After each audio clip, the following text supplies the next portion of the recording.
Why was the radio still whispering when everyone else was dead? Lara Quinn crouched inside the burned skeleton of a sandbag shelter, the smell of cordite and scorched fuel still thick in her throat. A breeze slipped through the torn canvas, stirring ashes that glittered like black snow. Somewhere beyond the ruined perimeter, a radio crackled, faint, desperate. Then a voice, low, shaking. "Someone's out there hunting us."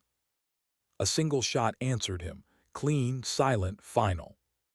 The echo crawled across the valley and disappeared into the dunes. On the ridge above, a lone figure lay motionless beneath a tattered gilly veil. Her breath came slow, steady. Her finger rested on the trigger as if carved there by time itself. When 90 brothers died betrayed, Lara Quinn stopped waiting for anyone's orders. Dawn bled gray over what used to be Outpost Falcon. The base was unrecognizable, half buried under its own smoke. She moved through it like a ghost through memory, her boots crunching on broken glass and spent casings. Each step sounded too loud. 90 names, 90 callsigns, 90 lives gone in one perfect strike. She found them where they'd fallen, by the radio bunker near the mess tent beside the old Humvee stripped by fire. Their tags blackened, melted, she lifted gently from what remained. One by one she laid them in a perfect line across the scorched ground. Her hands were steady, her face empty. Tears were a currency she no longer used. When she came to the last name, she hesitated. Sergeant Hale, the man who'd once told her that silence was its own kind of courage. She remembered his voice under starlight 2 nights before the slaughter. They'd been sitting around a barrel fire, someone passing real coffee like contraband. Flames flickered over their faces, half light, half shadow. "Quiet Hawk," Hale had said, his smile tired but proud. "You know what makes you dangerous? Not the rifle, it's your patience. The rest of us get bored, you wait until the world breathes wrong and then you strike." She shrugged, pretending not to hear. "I just pull triggers, Sarge." He looked at her for a long time. "No, you pull balance. You remind this madness that stillness exists." She hadn't known what to say. Praise always felt heavier than gear. Now, kneeling in the ashes, she whispered to his nameplate, "You said if you ever went down, I'd hunt them for you. I will." The wind stirred, carrying a hint of jet fuel, wrong kind, not from their inventory. She followed it to the shattered comms tent. Most of the equipment had fused into slag, but one backup transmitter lay cracked open like a ribcage, its circuit heart still faintly pulsing.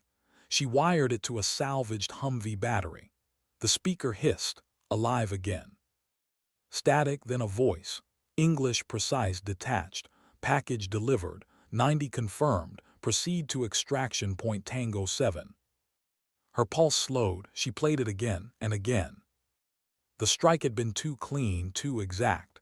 Someone had handed the enemy their coordinates, their shift rotations, their supply routes.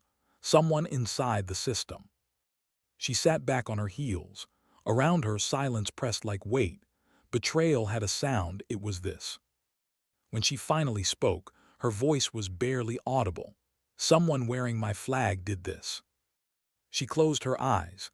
When she opened them again, something behind them had changed. The softness was gone. What remained was cold, patient, merciless. For 3 days she stayed among the ruins. Cleanup teams came and went. She became part of the wreckage, unseen. During the nights she rebuilt the shattered communications rig piece by piece, scavenging from broken consoles. Her hands worked from memory, guided by instinct. Each screw tightened felt like stitching a wound that would never close. On the 4th night she accessed the backup server buried under a collapsed wall. 6 months of encrypted transmissions. Her fingers flew across the keyboard, bypassing layers of protection she wasn't authorized to touch. She'd always been good with patterns, sniper math, wind vectors, bullet drop, encryption.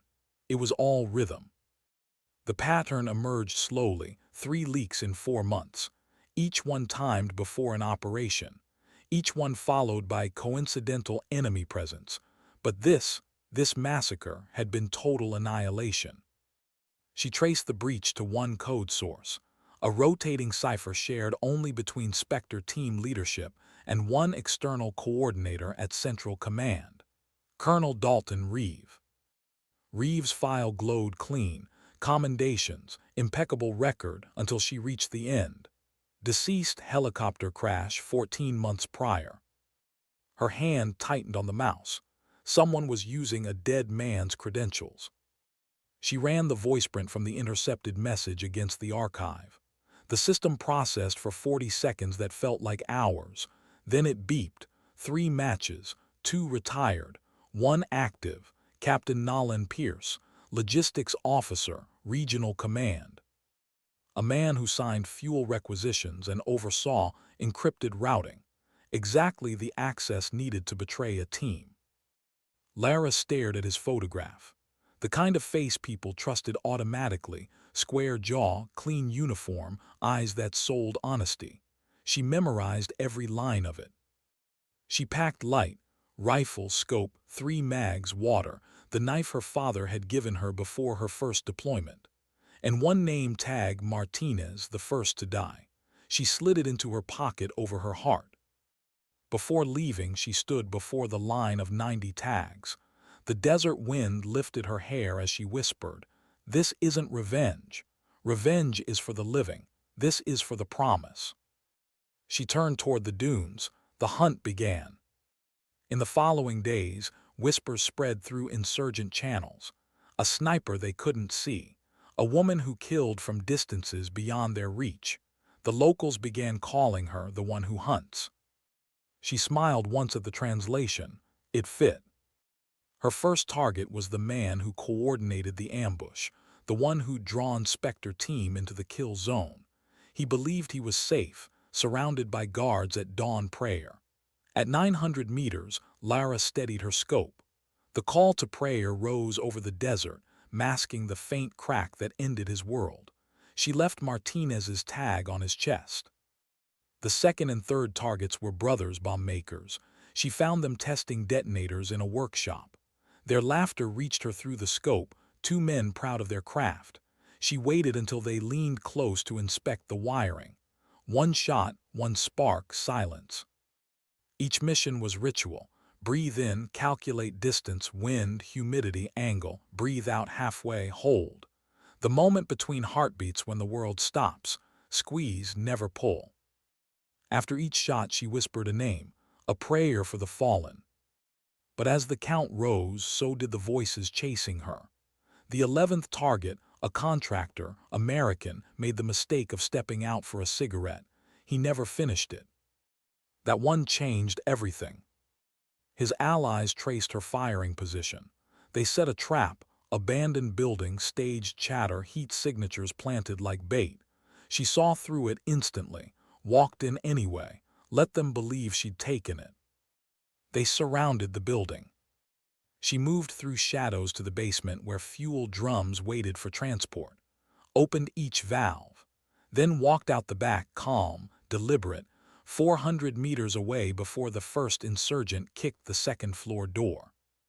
The explosion split the dawn, painting the sky in orange fury. 12 more men gone in a second sun.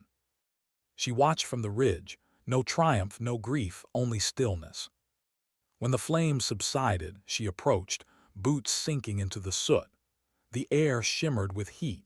In the rubble she placed 12 name tags, one for each of her brothers whose voices had gone quiet that night at Falcon. The 12th tag read Pierce, not yet earned, a promise waiting. That night sitting by the ruins she listened to enemy chatter again. The Americans speak of a ghost, one voice trembled. A woman who hunts from shadows. Who is she? Where is she? Lara's lips curved slightly, closer than you think. In the darkness she cleaned her rifle one more time. Each stroke of the cloth slow, methodical. Her reflection in the scope looked back, eyes hollowed but alive, filled with something old and sharp. 90 fallen, 1 left standing. Tomorrow she'd go after the man behind it all. The one who'd sold them out for whatever price betrayal fetches these days. She didn't know yet how she'd reach him. Inside the walls of command, protected by the same system he'd corrupted. But she had time. Snipers understand patience. Above her, the desert stars stretched endless and cold. She lay back, eyes tracing constellations that had guided soldiers for centuries. Somewhere in that sky, her brothers rested. She wondered if they saw her, if they understood what she was becoming. Maybe they wouldn't recognize her anymore. Maybe she wouldn't either. She closed her eyes and whispered, "I'm still yours, always." The night held its breath. And then the wind answered, soft, almost kind. How do you infiltrate a fortress built by the people you once called brothers? The question haunted Lara through the night as she packed for the journey ahead. She knew the regional command center, its layout, patrol cycles, the pulse of its routines. She'd been there once for debriefings, back when she still believed command meant protection. Now it meant something else entirely. Now it was a wall hiding a traitor. The desert was colder than death before dawn. She moved through it soundlessly, each step calculated, each breath rationed. Sand whispered against her boots. The stars thinned and faded as she reached the old supply road, a scar of cracked asphalt stretching toward the lights on the horizon. That was where Pierce slept, where he laughed, where he lived like the 90 never existed. Her hand brushed the pocket over her heart. The single dog tag inside clinked softly. Martinez, a reminder of why she couldn't stop. By midday, the sun was punishing, baking the ground until heat shimmered in waves. She found cover beneath the rusted shell of a convoy truck half buried in the dunes. Its frame still carried bullet scars from some forgotten fight. Lara drank the last of her water and checked her scope alignment again.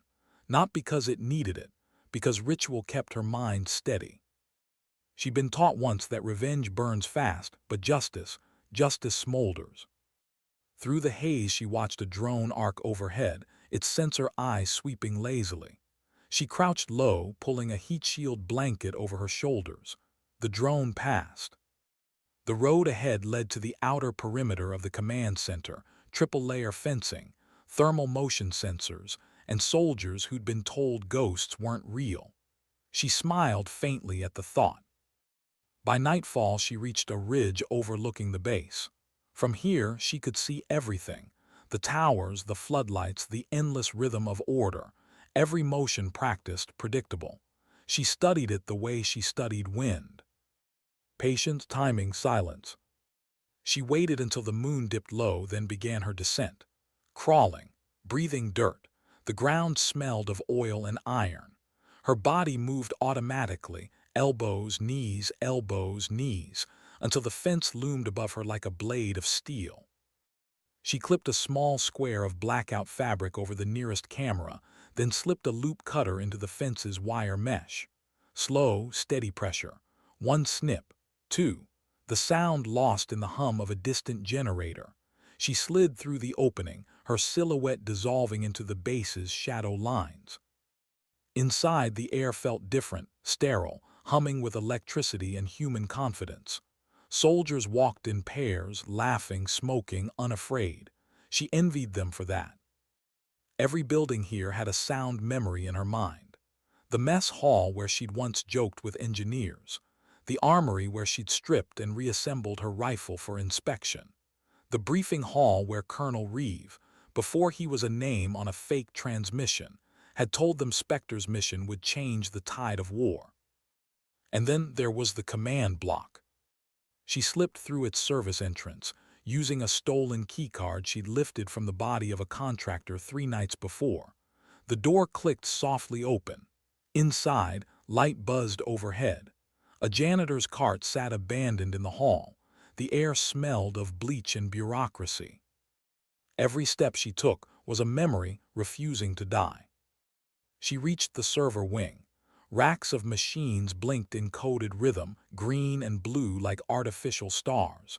She hooked her tablet into the console and uploaded the intercept data, the same message she'd heard in the ruins.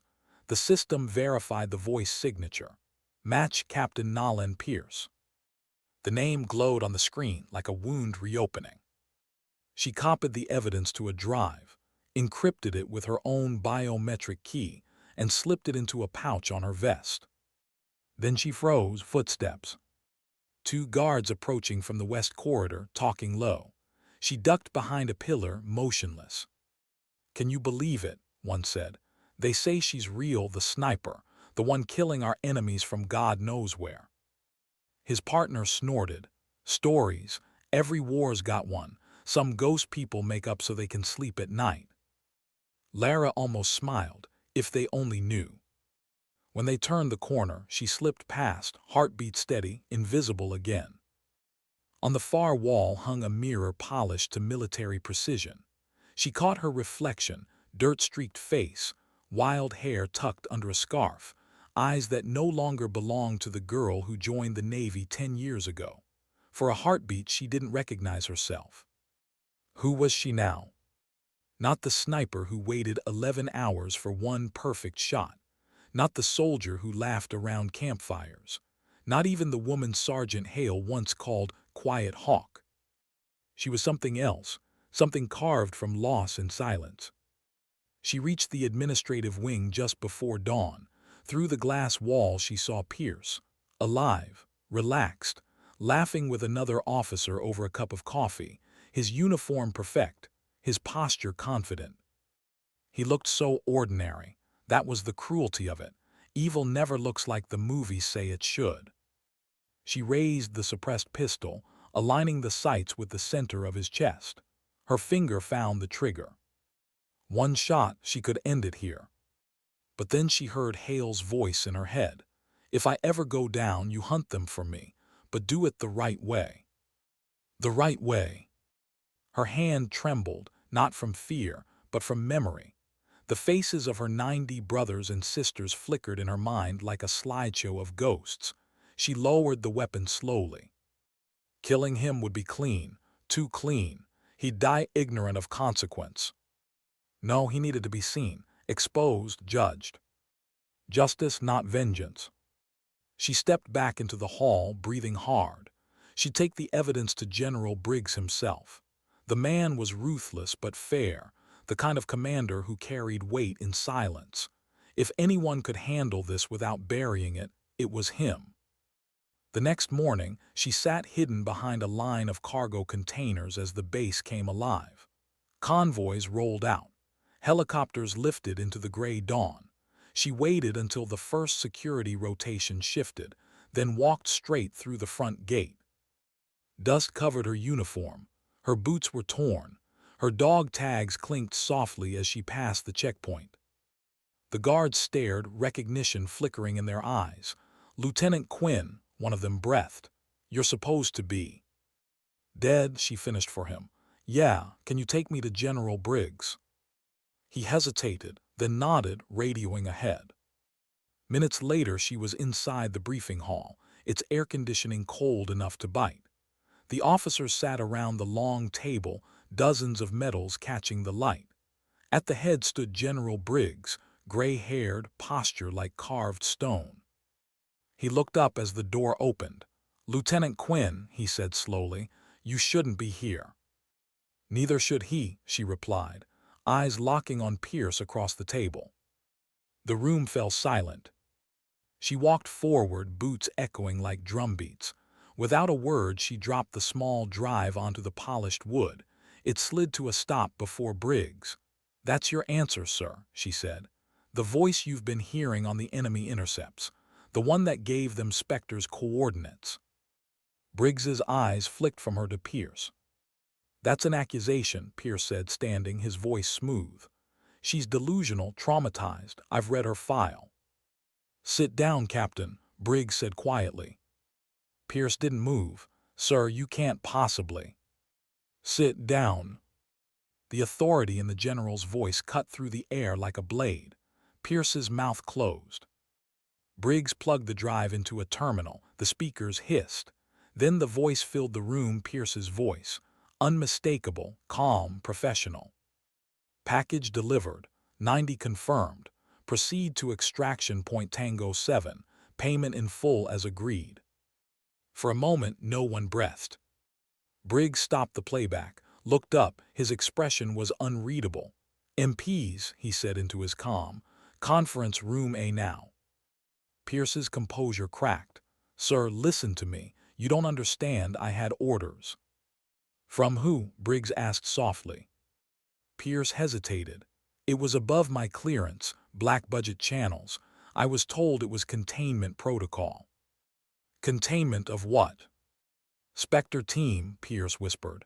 "They saw something they weren't supposed to. The order came down. I executed it." Lara's jaw clenched. 90 lives reduced to the word protocol. Briggs stared at Pierce with a kind of disgust that only soldiers understand, the betrayal from within. "You'll answer for this," he said. As the military police entered and cuffed Pierce, Lara didn't move. Her hands hung loose by her sides, but every muscle ached from restraint. She wanted to scream. Instead, she looked him in the eyes. "You killed 90 of the best people I ever knew," she said quietly. "And you thought you'd never have to see their faces again. But I'm here. We're all here." He couldn't meet her gaze. When they dragged him out, the room stayed silent. Briggs exhaled slowly. "You went outside the chain of command," he said. "Yes, sir." "You conducted unsanctioned operations on foreign soil." "Yes, sir." "You also exposed a traitor responsible for 90 American deaths." She said nothing. The silence was answer enough. Briggs nodded once, as if settling an internal verdict. "Justice will be done, Lieutenant." "It already has been," she replied. The room stayed quiet, then Briggs straightened. "Dismissed." She turned to leave, her boots echoing down the hall. Outside, the sky had begun to lighten, the first edge of dawn painting the desert in muted gold. Lara paused at the door, looking back once. Inside, officers whispered among themselves, shocked, confused. For all their authority, none of them could comprehend how one woman alone had carried 90 ghosts and still chosen justice over blood. She stepped into the sunrise. The warmth touched her face, and for the first time in days, she let herself breathe without anger. They would hold trials. There would be press statements and investigations. People would take credit, others would hide behind paperwork, but none of that mattered.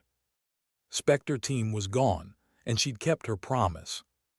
As she walked across the parade ground, she reached into her pocket and pulled out Martinez's tag. The metal caught the light, gleaming briefly like a tear in the sun. She smiled faintly. "We're done," she whispered. Then she kept walking, into whatever the world had left for her. Why do soldiers always say goodbye at dawn? Maybe because light doesn't lie. Maybe because it makes you face what's left standing when the dark finally gives up. The memorial service took place as the first sun crested over the dunes. The air was still, dust hanging in the light like gold fragments. 90 folding chairs had been set in perfect rows on the parade ground, each with a name placard, each turned toward a podium draped with the flag. But the chairs were empty, because the ones they honored could never sit again. Lara knelt at the center of it all. Her uniform was clean but unpressed, boots scuffed, hair tied back without ceremony. Around her, spread in a perfect circle, lay 90 name tags, each one placed exactly 2 feet from the next. The precision wasn't for show. It was ritual, order in the face of chaos. She touched each tag once, whispered each name aloud. Martinez, Chen, O'Connor, Daniels, everyone a heartbeat, a story, a fragment of laughter carried away too soon. For a while she didn't speak. She just listened to the silence, to the memory of voices that once filled these grounds.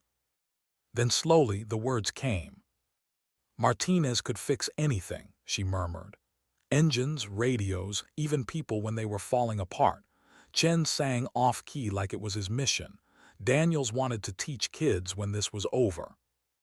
Her fingers brushed over each tag like braille carved in steel. They all had plans. They all believed they'd come home. The sun climbed higher, painting the names in gold. Lara's voice broke for the first time. "And I promised I'd bring them justice. I did, but it doesn't feel like winning." A tear fell, darkening the dust. She wiped it away quickly, almost angry at herself for letting it show. Behind her, General Briggs stood in full dress uniform, hands clasped behind his back. He'd waited silently for 20 minutes, not wanting to disturb her.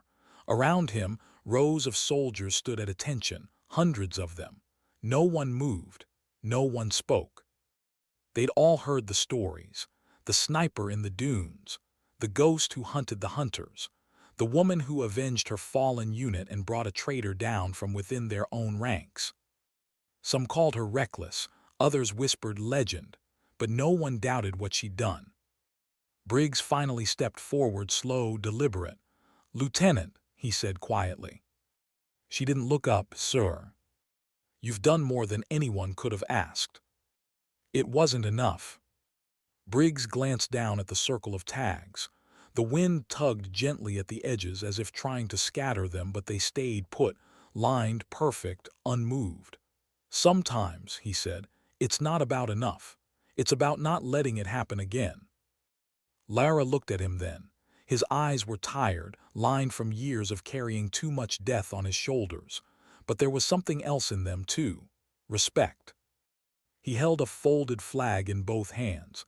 The triangle of stars and stripes creased with ceremonial precision. "For Spectre Team," he said simply, "with honor and gratitude."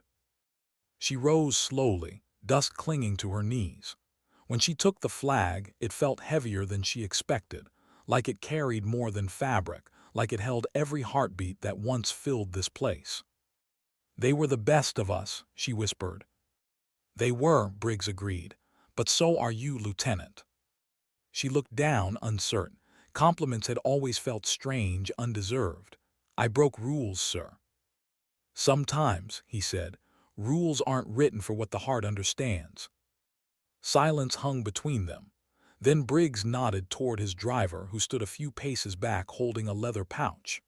Inside were the name tags, each one cleaned and polished, every scratch preserved. "They're yours now," he said. "Carry them well." She accepted the pouch carefully, like it might shatter. 90 pieces of metal that clinked softly against each other, like wind chimes for ghosts. The soldiers surrounding the field began to move, forming ranks. And then, without cue or command, someone started to sing. A low, broken voice at first, soft as a prayer. "Brothers never die." The words rose, joined by others, until hundreds of voices filled the dawn. The sound rolled across the base like a tide, filling every empty chair, every space between the names. Lara closed her eyes. For the first time in months, she let herself cry without restraint. The tears came hot, cutting through dust and ash.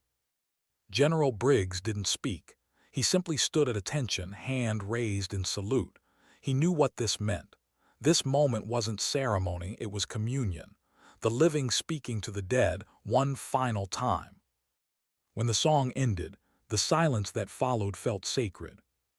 Lara knelt again and placed her palm against the ground. "You're free now," she whispered, "all of you." And maybe she thought so am I.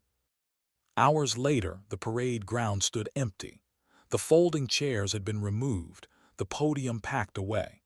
Only footprints and faint impressions of name tags marked where history had bled into sand. Lara sat alone on a bench near the edge of the compound, the flag folded neatly beside her. Her rifle lay disassembled at her feet, a ritual of peace, maybe, or habit she couldn't shake. Briggs approached quietly, 2 cups of coffee in hand. "You still take it black?" She glanced up, almost smiling. "Still do." He handed it over, then sat beside her. For a long time they said nothing. The heat shimmered across the distant dunes. Finally Briggs spoke. "What happens now, Quinn?" She shrugged. "You tell me, sir. I'm assuming this isn't exactly in the manual." He chuckled, low and tired. "No, there's not a section for sniper single-handedly exposes traitor, avenges entire unit and walks away alive." "I can write one," she said. He smiled at that, just a flicker. "Officially," he began, "you're being reassigned." "Unofficially." Briggs stared ahead, jaw working. There's a file on my desk. It doesn't exist in the system. Call sign Ghost Division. She turned toward him, curious. Off-book operations, he continued. Situations no one else can touch. You'd have autonomy, no press, no oversight, just objectives. Ghost Division, she repeated, tasting the words. It suits you, he said. She studied his face. And you're the one signing off. I never had this conversation, he replied quietly.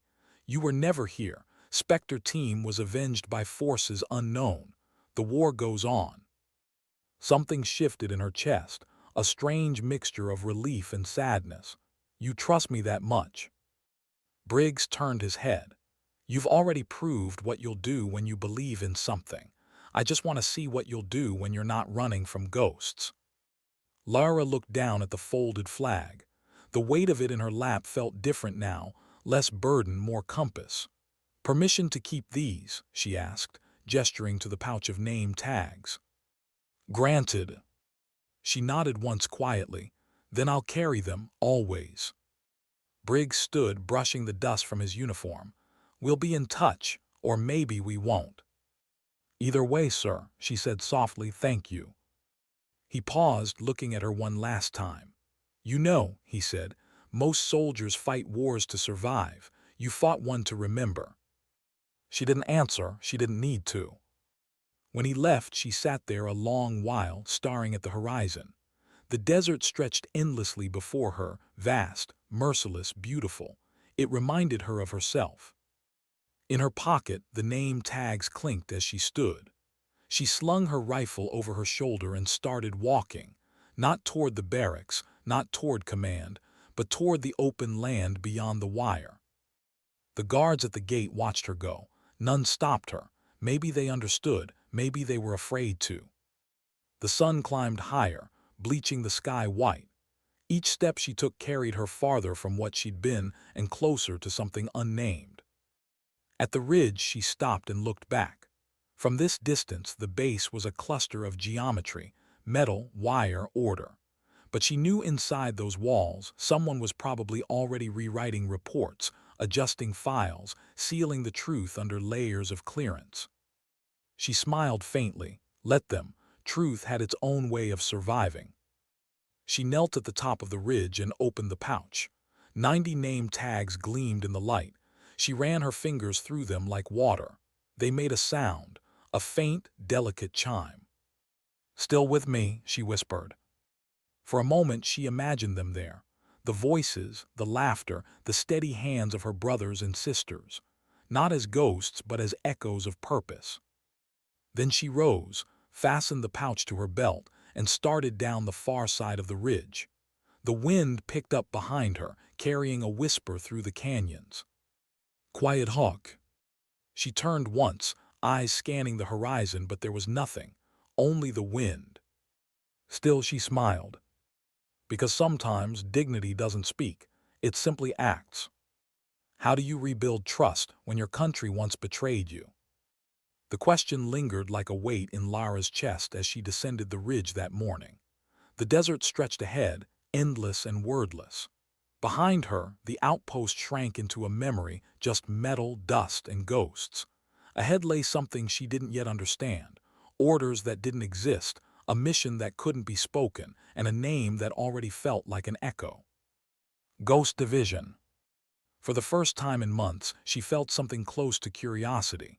Not hope, not yet, but a pull like gravity or fate or maybe just the unfinished edge of purpose. 3 weeks passed in silence. No orders, no calls, just the weight of her own thoughts. She stayed in a rented room above an abandoned fueling station on the edge of the Corvath Highlands. The walls were thin, the air metallic, but it was quiet, and quiet was a kind of mercy. She spent the days recalibrating her rifle, cleaning the same parts until they gleamed. Every night she'd step onto the roof and watch the horizon fade from orange to black. The world went on. Wars shifted fronts. Reports came and went. Spectre team became a line in a briefing no one read twice. Then one night, at exactly 200, someone knocked on her door. 3 times, slow, deliberate. Her hand went to her pistol before she even breathed. "Who is it?" A pause, then a voice deep, calm, practiced. "Courier for Lieutenant Quinn."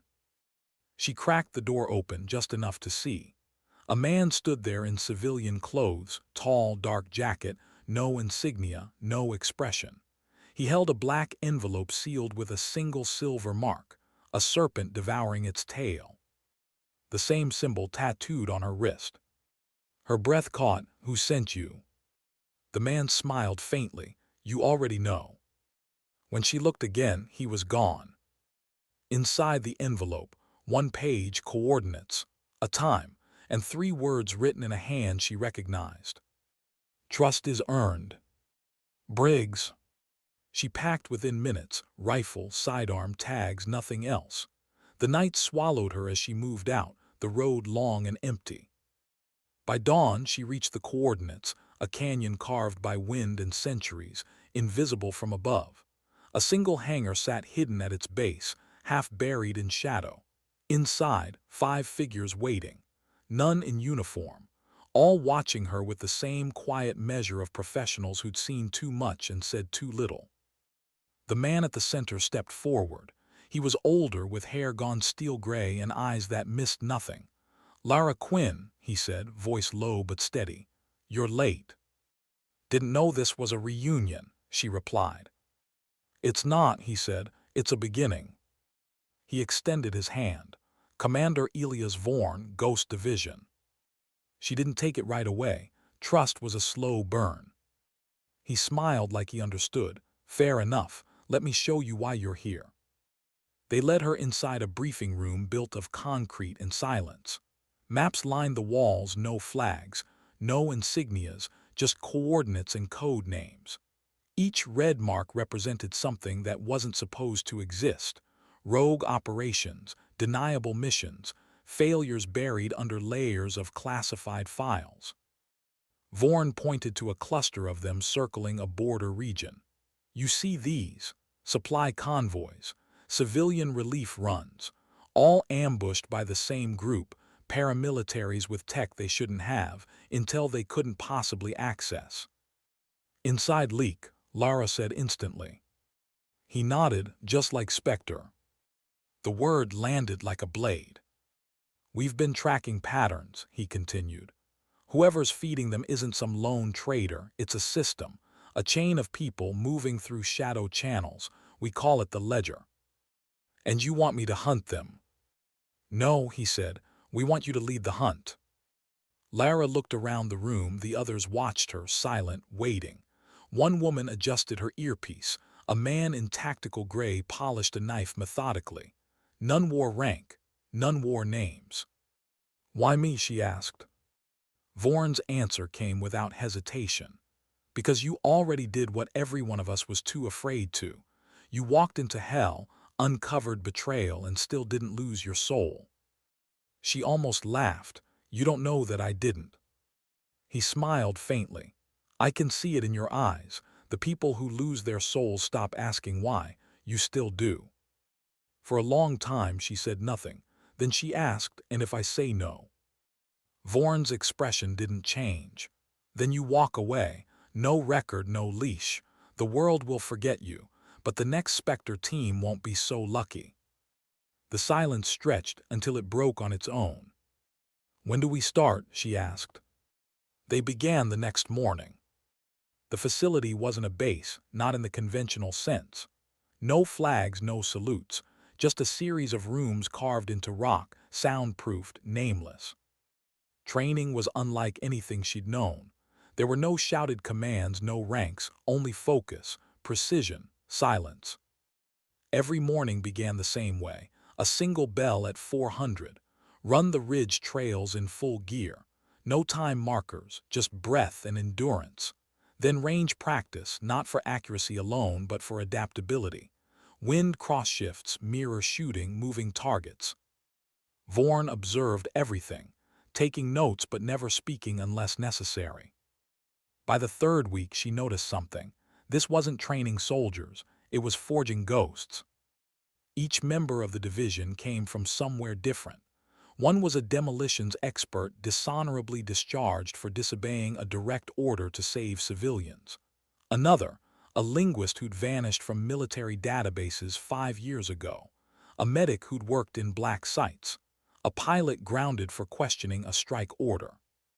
Each of them had been broken by the same machine that now needed them. Lara found strange comfort in that. During downtime, she spoke rarely, but she watched, observed the way the others carried their ghosts. The medic, Rivera, kept a rosary made from shell casings. The pilot, Nivens, stared at the sky too often as if it might give him back what it took. At night, Lara lay awake under the low hum of ventilation, her pouch of tags beside her head like a guardian. 90 names, 90 reminders. Sometimes she'd hear the faint clink of them shifting when she turned, and it felt like the past was breathing. One evening, Vorn approached her on the range. The others had gone. The air smelled of cordite and rain.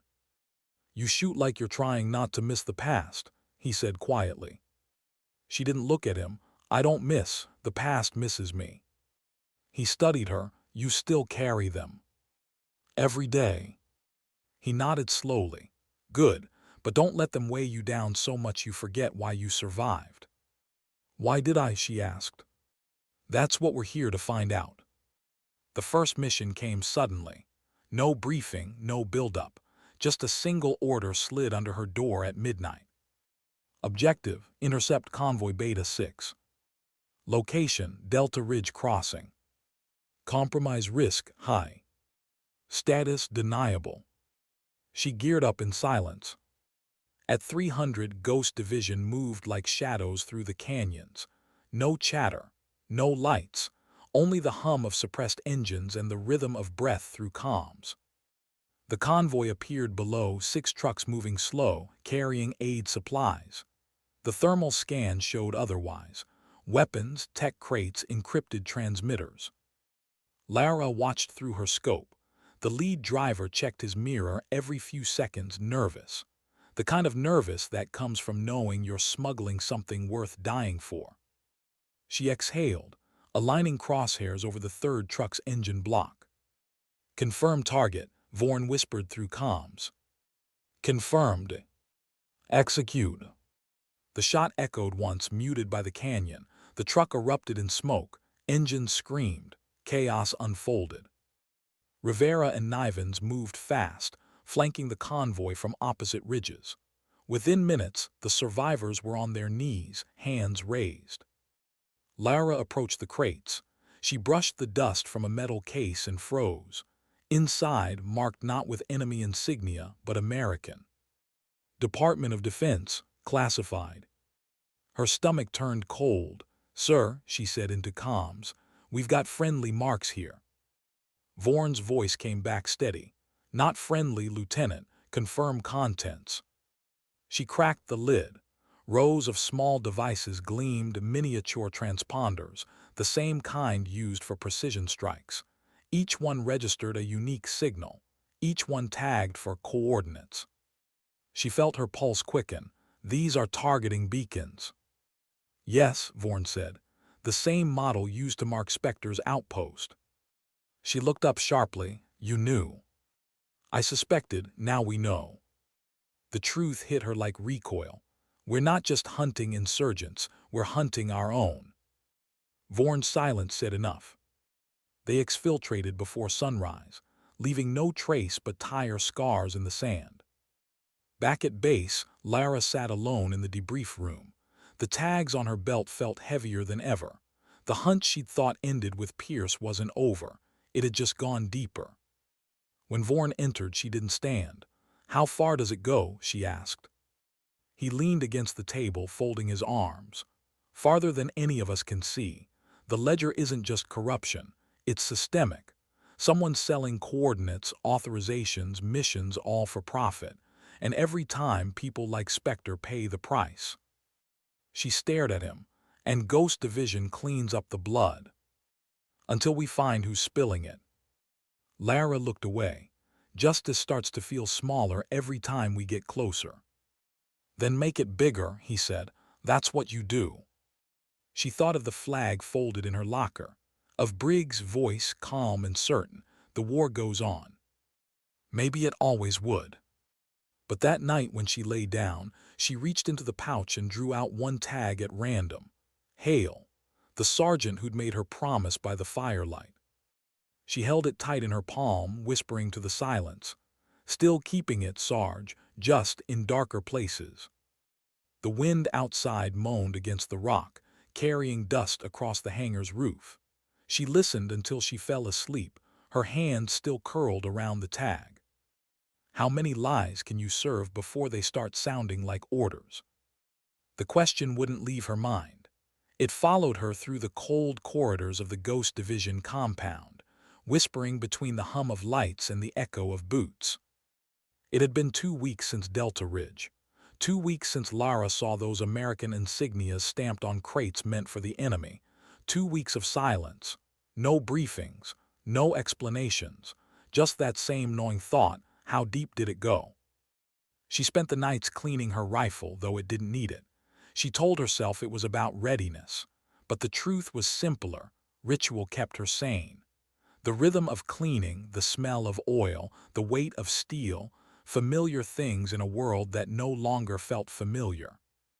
Sometimes she caught herself tracing the names on her tags, 90 cold reminders of why she was still breathing. They used to give her strength. Now they felt like witnesses. Rivera noticed first.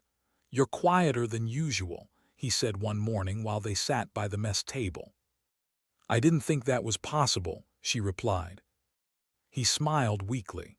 "You've got that look, the one that says you're either planning to kill someone or question everything." "Maybe both." He nodded slowly. "That's what makes you dangerous, Quinn. You don't just follow orders, you weigh them." "Orders are supposed to mean something," she murmured. "They used to." He didn't say anything else. He didn't have to. At 1900 hours that same day, a call came through the internal comm. "Quinn, briefing room 3. Vaughn's voice, calm as ever. She arrived to find the room half-lit. On the table, maps, satellite images, encrypted reports. The others were already there. Rivera, Nivens, and 2 new operatives she didn't know. They stood at attention, eyes fixed on the large screen behind Vaughn. A red circle pulsed over a location deep inside a neutral zone. Borderland territory, technically off-limits for U.S. operations. "Operation Silent Edge," Vaughn said. "Objective: locate and neutralize a rogue signal source transmitting Allied coordinates to hostile networks. We believe this is another branch of the ledger." Lara's stomach tightened. "Rogue signal, you mean another leak?" He nodded. "Worse, this one's adaptive. Every time we block it, it jumps frequencies, re-encrypts. It knows we're watching." "How do you know it's not ours?" she asked. His eyes flicked to hers. "Because whoever runs it is using the same encryption key that killed Spectre Team." The words hung heavy in the air. No one spoke.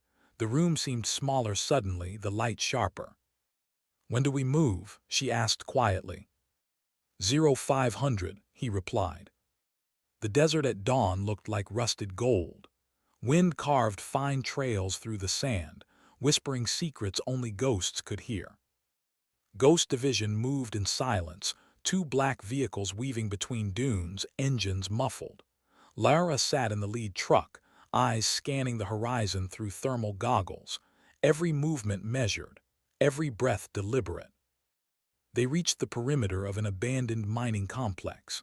From above, it looked like a scar in the earth, collapsed tunnels, metal husks, shadows swallowing deeper shadows. Vaughn's voice came through the headset. "Signal origin confirmed beneath the main shaft. Minimal enemy presence. Proceed with caution." Minimal, that word always meant we don't know. Lara signaled to Rivera and Nivens. They moved in, ghosting between the structures. The air smelled of rust and dust, dry and metallic. Every echo felt wrong, too loud, too late.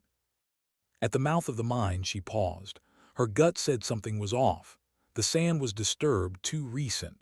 She knelt, brushing her glove through it, fresh tire tracks. "Someone beat us here," she whispered. Vorn's voice, "Copy that, proceed." They descended into the dark.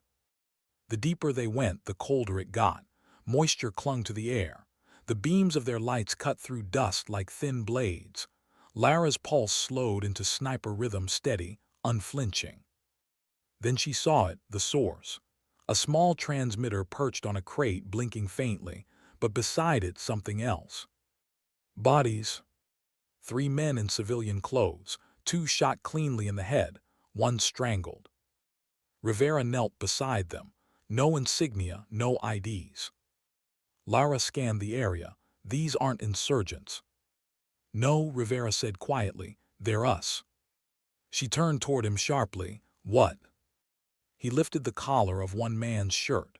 Faint but visible beneath the dirt, a tattoo, the serpent devouring its tail. The same symbol that marked Ghost Division. Lara's breath stopped cold. "These are our operatives."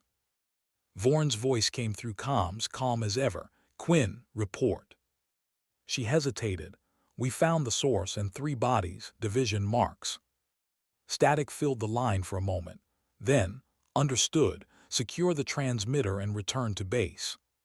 "That's it?" she asked. "That's it." But something in his tone, it wasn't surprise. It was recognition. Back at base, the debrief was short, too short. Vorn dismissed them with few words. "Mission complete. Data retrieval successful." Lara stayed behind after the others left. "Sir," she said, "what happened down there? Those were our people." Vorn didn't look up from the tablet in his hands. "Ghost Division doesn't lose people, Lieutenant. It replaces them." "That's not an answer." He finally looked at her, his expression unreadable. "You asked what Ghost Division is. It's not a team. It's a function. One cell goes dark, another replaces it. Sometimes they burn out. Sometimes they're burned intentionally." Her voice hardened. "Are you saying we're expendable?" "I'm saying you were never supposed to ask that question." Lara stared at him, realization coiling tight in her chest. "You knew." Vorn sighed quietly. "Knowing is a luxury. Understanding is survival. The system you're trying to dismantle built the ground you're standing on. If you dig too deep, it caves in on you." She stepped closer, eyes locked on his. "Then why keep me here?" "Because you can still aim without blinking." He turned to leave, but she caught his arm. "Sir, did Briggs know?" That made him pause. When he finally spoke, his voice was lower. "Briggs is a good man, but even good men serve machines they don't see anymore." She let go. For the first time since Spectre, Lara felt something close to fear. Not of dying, but of being erased by the very thing she'd tried to protect. That night she couldn't sleep.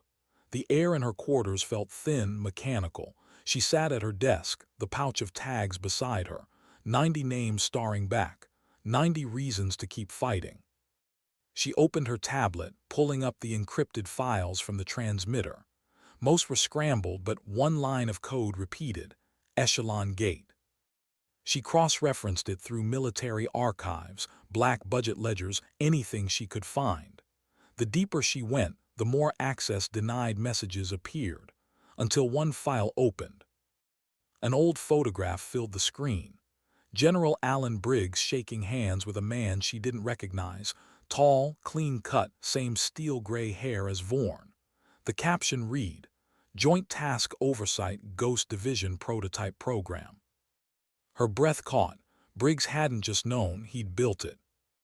A message appeared on her tablet suddenly. Unknown sender.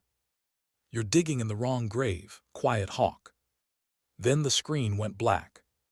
She stared at her reflection in the glass. For the first time, she saw not the soldier or the sniper, but the liability, the variable.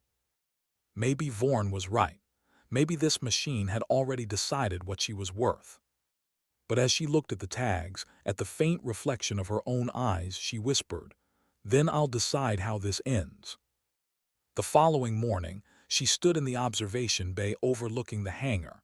The others were prepping gear for another op. the routine rhythm of obedience. Vorn entered, his stride unhurried. "You're early," he said. "Couldn't sleep." "Good, you'll need the focus."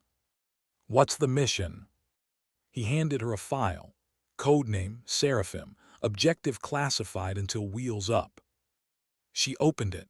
The coordinates made her blood run cold. "Corvath Base," she said, voice barely above a whisper. The same base where Spectre had died. Vorn didn't flinch. "New intel suggests Ledger assets are operating there again. We're going to finish what they started." Lara closed the file slowly, "Or cover it up." He smiled faintly. "Depends who's writing the report." For the first time, she didn't hide the anger in her voice. "You're turning me into the thing I hunted." "No," he said softly. "I'm turning you into the only thing powerful enough to end it." She stared at him a long time, then said quietly, "You're wrong. Justice doesn't come from shadows, it dies there." He held her gaze, "Then bring it back into the light." He left her standing there, the file still in her hand, the word Seraphim burning like a scar. Outside, the wind howled across the desert, carrying dust and memory. Lara watched it whip against the hangar glass and thought of all the ghosts she carried, the ones she'd avenged, and the ones she might still join. One truth echoed in her head like a heartbeat. Every system has a breaking point. And she was done being its weapon. What happens when the ghosts you've buried start whispering back? Lara hadn't been back to Corvath since the day she pulled 90 tags from the ashes. Now she was returning under orders written in ink that didn't exist. Operation Seraphim. Even the name sounded like a lie. The flight was silent. No chatter, no jokes, no life. Just the thrum of engines and the weight of everything unspoken. Ghost Division sat in the dim red light of the transport bay.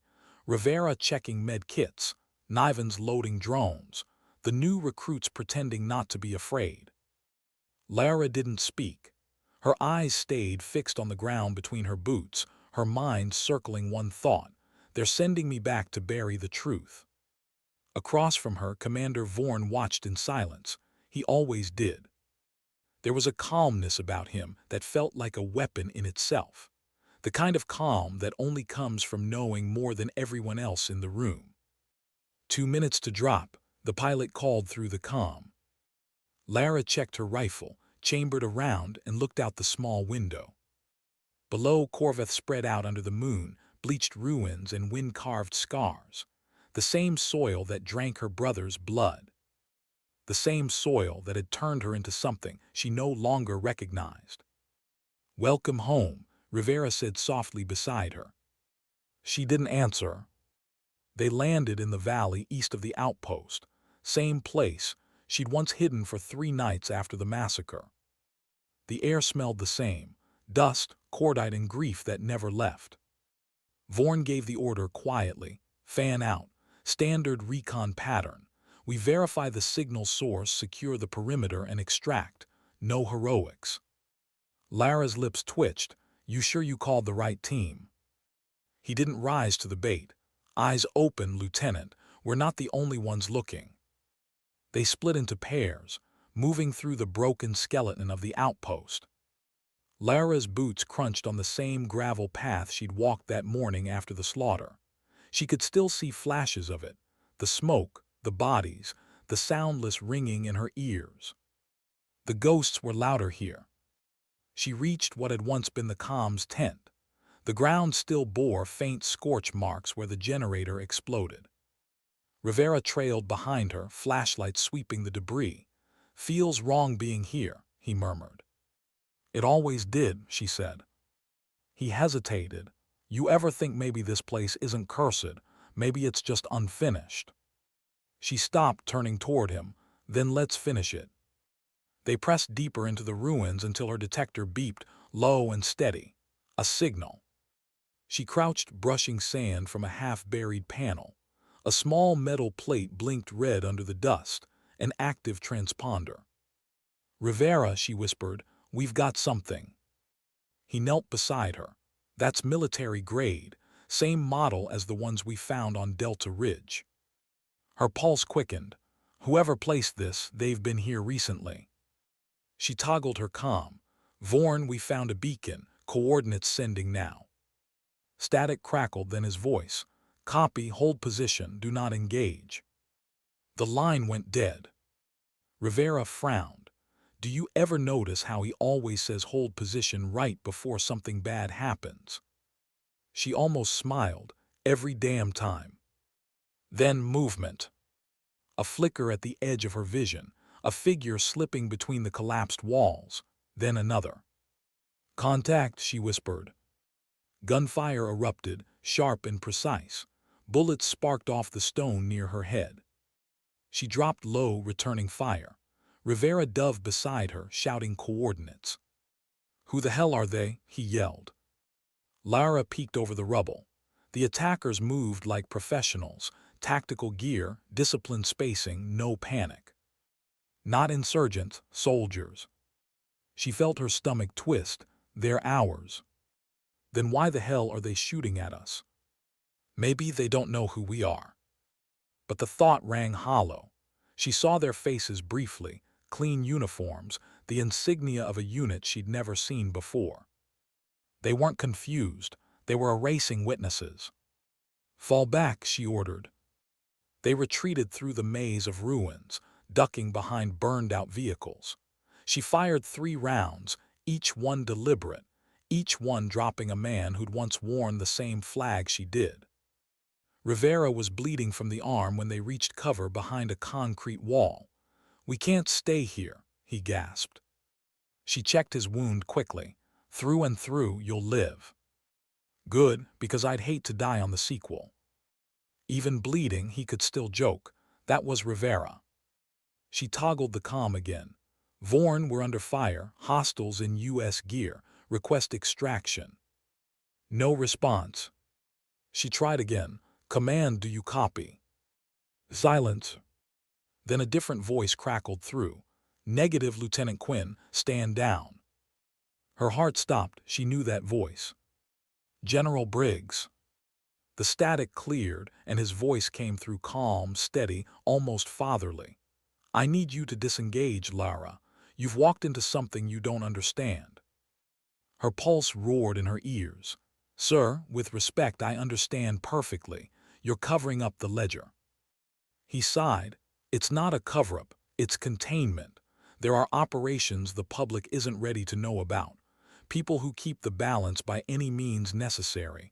You of all people should understand that. She laughed bitterly. Balance, you call what happened to Spectre balance. Spectre was a tragedy, Briggs said, but your revenge turned it into opportunity.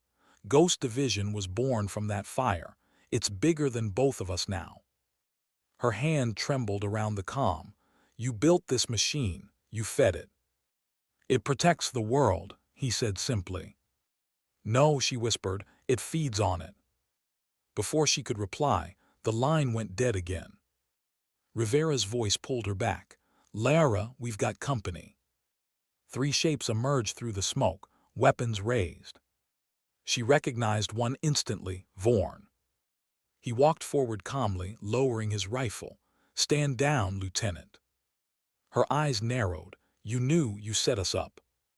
His expression didn't change. I gave you a chance to see the truth. Now you have. The truth, she spat, that we're disposable. That justice doesn't survive without monsters willing to protect it, he said quietly. You wanted to hunt corruption. This is what it looks like when it hunts back. Rivera aimed his weapon. You sold us out. Vorn's gaze flicked to him. No, Sergeant, I kept the machine running. You think shutting it down saves anyone. You think the wars stop. Lara stepped closer, rifle steady. Maybe they don't, but maybe they stop trusting people like you. His tone softened, almost pitying. And who replaces me, Lara? You. The wind howled between them, carrying sand like snow. For a long moment, no one moved. Then she whispered, maybe it doesn't need replacing. Vorn exhaled, slow and tired. You were never meant to last in the light. He raised his weapon. Lara fired first. The shot cracked through the ruins, echoing like thunder. Vorn stumbled back, eyes wide, not shock but something close to relief. He fell without a sound. Rivera stared, stunned. "You just—" She cut him off. "We need to move now." They sprinted toward the extraction ridge, bullets whining behind them. Drones swarmed overhead, black, silent, mechanical eyes scanning for movement. When they reached the ridge, Lara dropped to her knees, panting. Rivera collapsed beside her, bleeding through his sleeve. "Tell me this was worth it," he said, grimacing. She looked at him, eyes hollow. "Ask me when I stop seeing his face." He gave a weak laugh. "That'll be never." She managed a small smile. "Probably."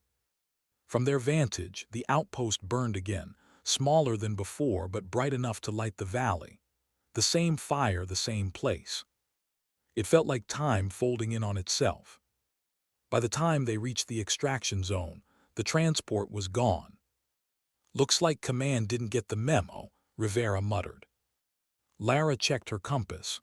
"No, they got it. They just don't want witnesses." He nodded grimly. "So what now?" She looked east, where the horizon was just beginning to pale. "Now we disappear." They trekked through the dunes until sunrise, silent except for the whisper of their boots. At a high ridge, Lara stopped and pulled the comm from her vest. She switched to the emergency frequency, recorded one final message. "This is Lieutenant Lara Quinn, former Spectre Team, Ghost Division. The truth you buried is out here. The ledger, the operations, the false flags. You can burn the files, but you can't burn the names. I have them all." She attached a copy of the encrypted data from Vorn's tablet, everything she'd stolen during the chaos. Coordinates, manifests, internal orders signed under aliases that traced back to Command. Then she transmitted the message to multiple channels, press outlets, foreign agencies, even military archives she wasn't supposed to know existed. When the light on the comm turned green, she smiled faintly. "Now it's everyone's problem." Rivera raised an eyebrow. "You just started a war, you know that." She looked toward the sunrise. "No, I just stopped pretending one wasn't already happening." The wind picked up again, tugging at her scarf. The first light touched her face, soft, almost forgiving. Rivera winced, clutching his arm. "You think Briggs will come after us?" She nodded, "Definitely." "And when he does?" Lara adjusted her rifle strap. "Then we remind him what ghosts are for." They started walking again, east this time, away from the burning ruins, toward the kind of silence that only exiles know. Behind them, the comm crackled once more. A new voice came through, mechanical and cold. "Quiet Hawk, transmission received." Lara froze. Rivera frowned. Who was that? She looked at the device in her hand, its screen flickering with an unknown code. "Something still listening," she said softly. The wind drowned out the rest. "How do you disappear when you were never supposed to exist?" For the next 72 hours, Lara and Rivera lived like smoke. No trails, no comms, no patterns, just movement, silent, deliberate, relentless. The desert became both prison and refuge. It swallowed everything, tracks, memories, guilt. But it also whispered. The wind carried fragments of radio chatter from the edges of civilization. The hunt for them had begun. She'd expected that. What she didn't expect was how calm she felt about it. They stopped once, inside a dry canyon where shadows lingered even at noon. Rivera collapsed under an outcrop, exhaustion painting him pale. His arm wound was stitched roughly, his breath uneven but steady. Lara crouched nearby, scanning the horizon through a cracked scope. No movement, only heat, haze, and silence. "You ever think about what comes after?" Rivera asked, voice hoarse. She didn't look at him. "After what?" "All this, the ghosts, the running, the ledger. What's the plan when it's over?" She exhaled slowly. "I stopped making plans when I started burying promises." Rivera gave a tired grin. You're terrible at small talk, you know that. Never had much practice. He leaned back, closing his eyes. You ever want to just stop? Find a quiet place, maybe a coast somewhere. Pretend we never existed. She hesitated. I tried that once. The ghosts didn't like it. He opened one eye. They talked to you. Only when I stopped listening to myself. Rivera chuckled weakly. You really are broken, Quinn. Yeah, she said softly, but at least I know where the cracks are. By the third night, they reached the edge of an abandoned relay station, a relic from old wars. Metal towers rusted under a bruised sky. Lara scanned the area with thermal optics, clear. Inside, the dust smelled of time and oil. Broken consoles lined the walls, graffiti marking what soldiers once called home. She found an intact power cell, hooked it into a dormant transmitter, and booted the system manually. Static filled the air. Rivera frowned. You're calling someone. I thought we were done trusting anyone with a radio. I'm not calling for help, she said. I'm listening. She cycled through encrypted channels, frequencies that only Black Ops divisions used. Most were dead. Then one line came alive, a voice transmission looped over and over. All remaining Ghost assets report to Vector Point 7 for debrief. Rivera stiffened. That's a trap, she finished. He sighed. Of course it is, and you're thinking about walking into it. Not walking, she said, observing. He looked at her, concern creeping into his tone. Lara, you've been running for days without sleep. You're bleeding under that shoulder plate, you've got half the military chasing you, and now you want to walk into another kill box. She met his eyes. If I don't, they'll rebuild it, the machine, the ledger, everything. They'll keep selling coordinates and more specters will die. Rivera shook his head. You can't save everyone. I'm not trying to save everyone, she said quietly. Just make sure no one dies for nothing. He stared at her for a moment, then sighed. You're insane. I've been called worse. They moved under moonlight, crossing the dry flats toward Vector Point 7, a derelict hangar near the northern ridge. It took them 2 days on foot, living on ration bars and silence. On the second night, Rivera asked, You think Briggs is still pulling the strings? Lara didn't answer right away.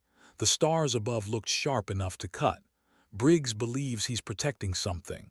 Order, balance. But you can't protect something that's already rotting. You think he started it? No, men like him never start the fire. They just make sure it keeps burning. They walked in silence after that. By dawn, the hangar appeared half-collapsed, its walls tagged with old insignias buried beneath layers of sand. Lara raised her binoculars. No visible guards, no movement. Too quiet, Rivera muttered. Yeah, she said, that's the point. They approached low, moving from shadow to shadow. Inside, the hangar smelled of metal and smoke, footprints, fresh. Then voices. Lara crouched, peering through a gap in the wall. Inside the main bay, 3 figures stood around a crate marked with the serpent symbol. 2 she didn't recognize. The third made her blood run cold. General Alan Briggs. He looked older, wearier. But there was no mistaking the authority in his stance, the deliberate calm in his movements. Containment failed, one of the others was saying. She's gone dark. Transmissions were intercepted globally. The files are out. Briggs nodded slowly. Then she did what I expected. The man frowned. Expected, you mean you? Briggs cut him off. Lara Quinn was never meant to be controlled. I needed her to expose the system so we could rebuild it cleaner. The ledger was compromised years ago. Now we can reset it. Lara's hands clenched into fists. Her heart hammered. Rivera whispered, he used you. She didn't answer. Briggs continued. Our mistake was thinking we could bury ghosts, but we can redirect them, find her, bring her in alive if possible. She'll help us design the next phase. The next phase. Lara's breath came slow and cold. She'd been their test, their cleansing fire. Rivera leaned closer. We should take him out right now. She shook her head. No, not yet. Then when? When he looks me in the eyes. They waited until dusk. The meeting ended. Briggs dismissed his men and walked alone toward a transport waiting outside. Lara stepped out of the shadows, rifle raised. Don't, she said. He froze, slowly turned. When his eyes met hers, there was no surprise, only inevitability. Lara, he said softly, I wondered how long it would take. Rivera moved in behind her, weapon trained, hands where I can see them. Briggs obeyed, calm. You've done remarkable work. You tore through the machine faster than anyone could have predicted. Spare me the eulogy, Lara said. You used me. I directed you, he corrected. The ledger was eating the system from the inside. We needed something incorruptible to expose it. You were perfect. She stepped closer, voice trembling with restrained fury. You built the very system that killed Spectre Team. He nodded, and I dismantled it through you. You sacrificed 90 people to fix a leak you caused. Briggs's voice didn't waver. Sacrifice is the price of preservation. You know that better than anyone. Rivera barked, preservation. You murdered your own. Briggs glanced at him. You think I wanted this? The world runs on compromise, Sergeant. We just make sure the right people pay for it. Lara's grip tightened. You think I'm still working for you? I think you do know who else to be. The words hit harder than bullets. For a moment, silence. Then she said quietly, maybe you're right. Her hand dropped from the rifle. She stepped closer until they were face to face. But here's what you never understood, General. You can't cleanse a system by becoming its disease. He frowned. You can't kill what you don't understand. She nodded slowly. No, but you can make sure it never infects anyone again. Her other hand moved. Briggs's eyes widened not at the gun, but at the small transmitter she held. You're live, she said. Global frequency, everyone's listening. His face changed, calm cracking, authority fracturing. You wouldn't. She cut him off. I already did.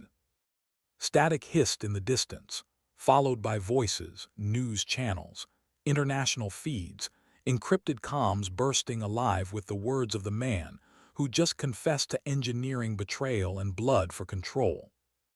Briggs reached for his sidearm, but Rivera fired first.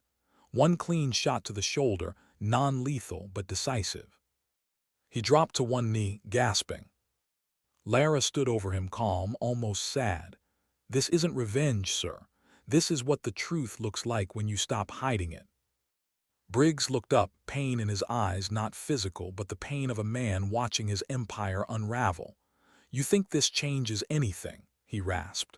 The machine will rebuild. It always does. Maybe, she said softly, but not with your hands on it. She turned and walked away. Rivera followed, silent. Behind them, the world started to listen. By midnight, the story was everywhere. News feeds, forums, leaked recordings of classified briefings, Briggs's name trending across continents. But power doesn't fall quietly. By dawn, hit teams were already moving. Satellites reoriented. Data vanished from servers. 100 systems trying to erase the woman who tore open their secrets. Lara and Rivera fled north through the canyons, chased by drones that buzzed like mechanical wasps. At one point, Rivera looked back and laughed bitterly. You broke the world, Quinn. She smiled faintly. It was already cracked. They found shelter in a narrow ravine. The morning light was thin, golden, uncertain. Rivera slumped against the wall. What now? We just keep running. She stared at the horizon. No, we keep watching. Watching what? The ones who will try to rebuild it. He shook his head. You think people will still believe in anything after this? Maybe not, she said, but belief isn't the point, awareness is. He smiled weakly. You sound like a ghost preacher. Maybe I am. She reached into her pouch and pulled out the last name tag, Sergeant Hale, the one that started it all. She turned it over in her palm, the metal warm from her touch. Rivera leaned his head back, closing his eyes. Think he'd be proud. Lara looked at the tag, her expression unreadable. I think he'd tell me to keep my head down. They both laughed softly, the sound swallowed by the wind. Above them, the sun crept over the ridge. Light spilled into the ravine, turning the sand into molten gold. For the first time in years, Lara didn't feel hunted. She just felt there, present, human. The world would burn and rebuild itself 1,000 times. Men like Briggs would rise again under different names. But now, somewhere, people would remember her voice, the sniper who walked out of silence and made the truth loud enough to echo. And maybe that was enough. How do you live after the truth becomes louder than your own name? A year had passed since the transmission. 12 months since the world had heard the words she was never supposed to speak. And just like that, the war went quiet. Not gone, just quiet. Lara Quinn lived in a cabin that wasn't on any map, high in the mountains where the signal bars vanished and the world forgot to look. The mornings were cold, thinly lit, the kind of silence that pressed against your ribs until you either broke or learned to breathe differently. She learned. The ghosts still came, of course. They didn't need coordinates. Sometimes she saw them sitting by the edge of the tree line, the silhouettes of men who never came home. They never spoke. They didn't need to. Rivera came once every few months, always the same, half smile, too many scars, a bottle tucked under his arm. He called it debriefing. That morning was no different. The sound of a truck struggling up the old gravel road broke the stillness. Lara stepped outside, rifle slung loose over her shoulder. Rivera climbed out, squinting against the light. Still paranoid, I see. She smirked. Still alive, are I? He tossed her the bottle. Then you're doing something right. They sat on the porch, the world stretching endless and green below. The air was sharp, clean. News says Briggs is under tribunal, Rivera said finally. Whole branch of Ghost Division disbanded. Ledger files classified again. Lara nodded, eyes on the horizon. That didn't take long. He studied her quietly. You knew they'd rebuild it. Yeah, she said. The machine always rebuilds. It's what machines do. So why did you even fight it? She took a slow sip, the whiskey burning soft. Because someone had to remind them it bleeds. Rivera chuckled. Still poetic as hell, Quinn. Maybe that's just what happens when you run out of bullets. They sat in comfortable silence for a while, the kind you only earn after surviving something that should have killed you. Rivera broke it first. You ever think about going back? She didn't answer right away. The wind moved through the trees like the hush before a storm. Back where? She asked. To them, to command. You could take a deal, testify, maybe even clear your name. She smiled faintly. Clear it for who? The dead don't care, and the living stopped listening the second I told the truth. He nodded slowly. You know, some people think you died out there. Good, she said. Makes it easier to live. He laughed softly. You're impossible. I'm consistent. He leaned forward, elbows on his knees. You could have disappeared completely, Lara. No one would have blamed you, but you keep watching, don't you? Her eyes drifted to the small transmitter beside the door, handmade, stripped from old military parts. A quiet pulse blinked once every few seconds.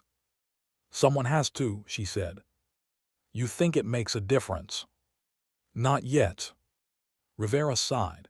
You ever get tired of fighting wars you can't see? She looked at him, her gaze steady. That's the only kind that ever mattered. When he left that afternoon, the mountain swallowed his truck in dust. Lara watched until the sound faded, then turned back toward the cabin. Inside, the air smelled of pine and oil. Her rifle leaned by the window, not polished, not displayed, just there, like an old friend she didn't talk to anymore. On the wall hung 90 tags, each one carefully spaced, gleaming faintly in the light.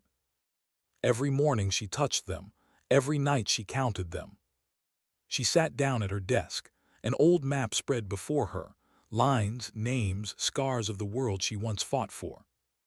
Pinned to it were newspaper clippings, tribunals, leaked operations, whistleblowers surfacing from the same shadow she dragged herself out of. She didn't need credit. She just needed to know the world still cared enough to flinch. Sometimes, late at night, she'd tune her receiver to open channels. She'd hear fragments, young voices, soldiers still out there, still believing, still lost. One night a voice came through clearer than usual. A woman, tense, whispering coordinates through static. Unknown unit requesting assistance. Ambushed in the ridge, anyone, please respond. Lara's hand hovered over the mic, old reflex, old instinct. But she didn't answer. The voice repeated, fatting. After a long silence, she exhaled and whispered, "Find your own way home." She turned off the radio and sat in the dark, not sad, not numb, just aware. Because some rescues weren't meant to come from others, some you had to earn yourself. Winter came early that year. Snow blanketed the peaks, turning the forest into a world made of quiet light. Lara chopped wood until her breath turned to steam. Her shoulder ached from an old wound she never fixed properly. She liked it that way. It reminded her she'd survived something worth remembering. That night she built a fire and sat outside, watching the flames bend in the wind. The stars overhead were mercilessly clear. She thought of Briggs, of Vaughan, of every man who had believed control was the same as order. She thought of Spectre Team, of laughter echoing through tin barracks, of songs hummed over broken radios, of that final silence. Guilt had changed shape over the year. It wasn't a wound anymore, it was a compass. It pointed her toward truth, even when the truth hurt. She looked down at her hands, steady now, unshaking.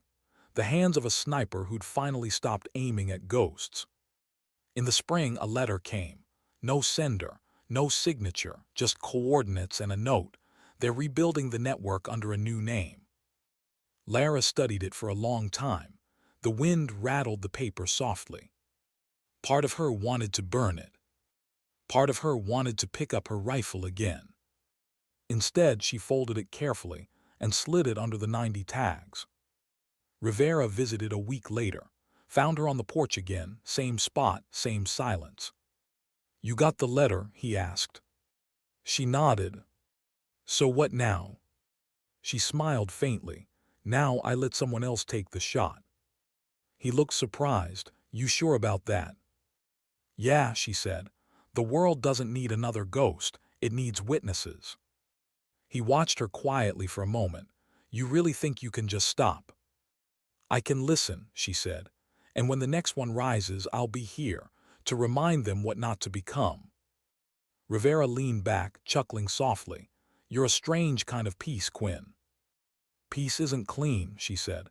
"It's just quieter than regret." They sat together until the light faded, the forest humming with the sound of crickets and distance. That night, as the fire died, Lara stood before the wall of tags. She touched each one lightly, whispering names under her breath. When she reached the last, Sergeant Hale, she paused. "See," she murmured, "we didn't disappear, we just changed shape." She smiled then, small, quiet, real. The kind that belonged to someone who'd finally made peace with the noise inside her head. Outside, a new dawn crept over the horizon. The light touched the mountains, the trees, the cabin, and finally her face. Somewhere far beyond, men were still giving orders, machines still turning, wars still being justified. But here there was only stillness, the kind you earn, not inherit. Lara closed her eyes and listened, not for gunfire, not for ghosts, just for the sound of wind through pine. And as the world kept spinning, one truth settled quietly in her chest. Sometimes dignity doesn't speak. It simply acts.